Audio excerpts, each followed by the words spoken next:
얼마 전 수도권 광역급행철도 GTX B 노선이 드디어 예비 타당성 조사를 통과하면서 이 개통 본궤도에 올랐습니다. GTX B 노선이 출발하는 인천 송도 지역엔 그야말로 대형 호재라고 할 수 있는데요.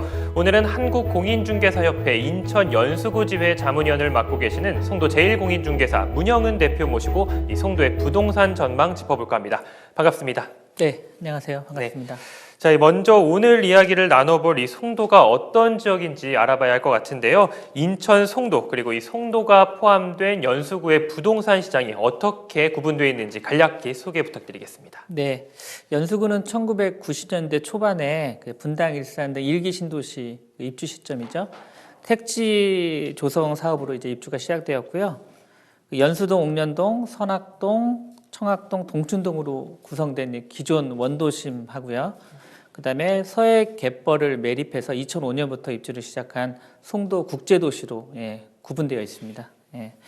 송도 국제도시는 영종 청라와 함께 인천 경제자유구역에 속해 있고요. 개발 업무는 별도로 인천 경제자유구역청에서 담당하지만 나머지 일반 행정은 연수구청에서 담당하고 있습니다. 행정구역상으로는 연수구의 송도 1동부터 4동까지로 구성되어 있고요. 또 연수구 인구는 현재 36만여 명이고 이 중에 송도 국제도시 인구는 약 15만 명입니다. 그래서 2025년까지 개발이 완료되면 송도 국제도시 면적만 53.4 제곱킬로미터 면적에 상주 인구만 25만 명의 자독 도시가 되는 것입니다. 그렇군요. 이 92년도에 이 조성된 이 신도시, 네. 이제 지금은 원도심이 된 그렇죠. 그곳과 이제 그리고 새로 매립해서 이제 지금 한참 이 신도시 개발 중인 네네. 송도 국제도시 이렇게 크게 두 지역으로 나눠볼 수 있겠네요. 네, 그렇습니다. 자, 그럼 이 송도 부동산에 관해서 얘기를 나눌 때 이 최근 가장 빼놓을 수 없는 이슈가 바로 이 GTX B 노선에 관한 얘기일 것 같은데요. 이 노선이 생기기 전 지금과 그리고 이제 개통이 된다 하고 났을 때 이제 어떤 변화가 예상이 될까요? 네, 일단 송도 국제도시 같은 경우에는 이제 수도권의 그 인천 앞바다를 매립해서 그 100% 조성된 신도시입니다. 그래서 계획 단계부터 이제 홍콩이나 싱가포르 등의 이제 국제도시를 벤치마킹했고요. 또 동부가 국제도시로 이제 계획되어 있었기 때문에 이제 국내 일반 신도시들과는 차별성이 크다고 볼 수 있습니다. 예를 들면은 송도 센트럴파크, 그다음에 최두희 국제학교, 또 인천 아트센터 등 높은 수준의 그 주거, 교육, 문화 시설을 갖추고 있습니다. 하지만 그 인천 지하철 1호선과 그 제3 경인고속도로 등 기본적인 교통 여건은 갖춰져 있지만 실제로 송도 국제도시에서 강남까지 진입하는 경우에는 이제 승용차나 광역 엠버스를 통해서 1시간 내외로 접근이 가능했지만 특히 서울 강북 지역의 도심까지는 차량이나 인천 기아철 1호선과 국철을 환승하는 경우에 1시간 반 이상 시간이 소요됐기 때문에 교통적으로는 상당히 좀 취약한 면이 있었습니다. 이것은 이제 송도 국제도시가 서울 도심에서 약 60km 떨어진 거리상의 약점이 있기 때문에 이제 발생하는 것이었는데요. 그 현 정부 들어서 최근에 이제 지난달 8월 21일이죠. GTX B 노선이 예비 타당성 검토를 이제 통과를 확정하면서 2020년에 이제 공사가 착공되고요.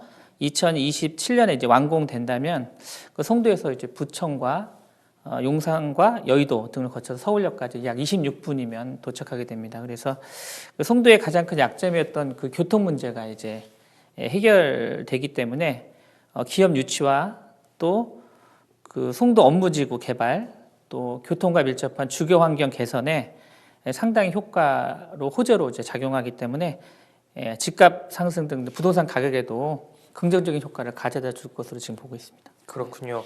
아무래도 이 송도 신도시 국제도시 안에서의 인프라는 많이 갖춰져 있고 삶의 질도 굉장히 높은 편인데 이 서울 접근성이 가장 큰 약점이었던 거군요. 네, 그렇습니다. 그거를 이제 이 GTX B 노선이 예비 타당성 조사를 통과하고 이제 착공에 들어간다는 이제 소식이 들리면서 그 부분에 대한 개선까지 이루어지면서 조금 더 이 집값 상승에 대한 기대 요인으로 볼 수 있지 않을까 이렇게 말씀을 해주셨는데요. 맞습니다. 이 GTX B 노선이 이 출발하는 이 지역이라고 말씀을 해주셨는데, 그럼 여기 어디에 위치할지도 굉장히 좀 궁금해지는데요. 이 송도역의 이 후보로 거론되는 지역은 어느 곳이고, 또 그리고 이 주변 아파트는 어떤 단지들이 있는지 한번 소개해 주신다면요. 네네. 그 많은 분들이 그 송도 신도시에 위치하게 될 역사의 위치에 대해서 관심들을 많이 갖고 있습니다. 또 부동산 가치 상승에도 직접적인 영향을 주기 때문이겠죠. 일단 GTX 비노선 같은 경우에 남양주 마석에 이제 차량 기지를 두고 출발단 역할을 하게 된다고 하면 송도 신도시 같은 경우에는 차량이 훼손하는 그 종점역 역할을 하게 될 것으로 이제 보이고요. 네.